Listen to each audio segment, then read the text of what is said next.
शुरुआत होती है गुलाब हवेली से, जहां आज सूरज की शोक सभा रखी गई है। पूरे घर में सन्नाटा है और सबके चेहरों पर सूरज को खोने का मातम है।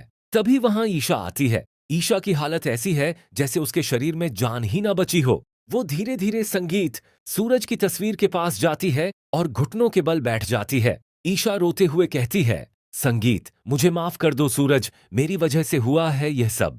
मैंने तुम्हारे खिलाफ वीडियो बनाया और बदले में मैंने तुम्हें खो दिया।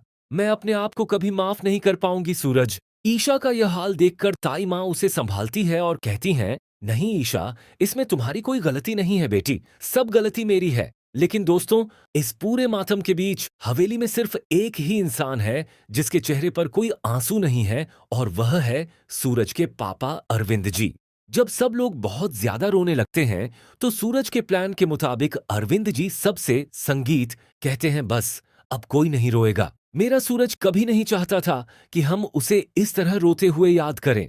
अरविंद जी की यह बात सुनकर सबको बहुत अजीब लगता है, क्योंकि वह इतने पत्थर दिल कैसे हो सकते हैं। लेकिन अरविंद जी तो अंदर खुश हैं, क्योंकि वह जानते हैं कि उनका सूरज जिंदा है। शोक सभा के बाद जब अरविंद जी अकेले होते हैं, तो वह छुपकर सूरज से फोन पर बात करते हैं। वह कहते हैं, बेटा, मैं यह रोने का नाटक और नहीं कर सकता।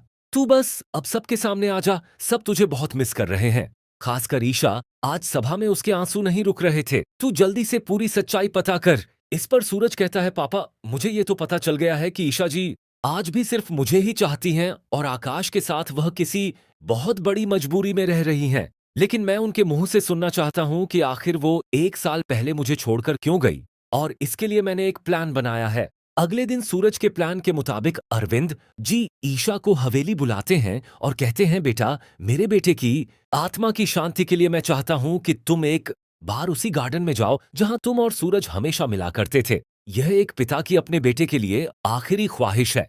ईशा मान जाती है और भारी कदमों से उस गार्डन में पहुंचती है। उस गार्डन की एक एक चीज देखकर ईशा को सूरज की यादें सताने लगती हैं। ईशा खुद को रोक नहीं पाती और फूट फूट कर रोने लगती है। वो आसमान की तरफ देखकर कहती है, सूरज, मैं भगवान से लड़ने लगी थी कि मुझे जिंदा क्यों रखा। मेरी तो दुनिया ही तुम थे सूरज। मैं सिर्फ तुमसे प्यार करती हूँ सूरज। और तभी दोस्तों, पीछे से कोई सामने आता है और ईशा के आंसू पोंछता है। ईशा देखती है तो उसके सामने सूरज खड़ा होता है। ईशा को लगता है कि यह उसका कोई वहम है, लेकिन जब वो कांपते हुए हाथों से सूरज को छूती है, तो उसकी दिल की धड़कनें तेज हो जाती हैं। उसे यकीन हो जाता है कि उसका सूरज जिंदा है। इसी पल में ईशा सूरज को सारा सच बता देती है कि उसने 1 साल पहले आकाश से नहीं बल्कि सूरज से ही शादी की थी, और किस मजबूरी में की थी।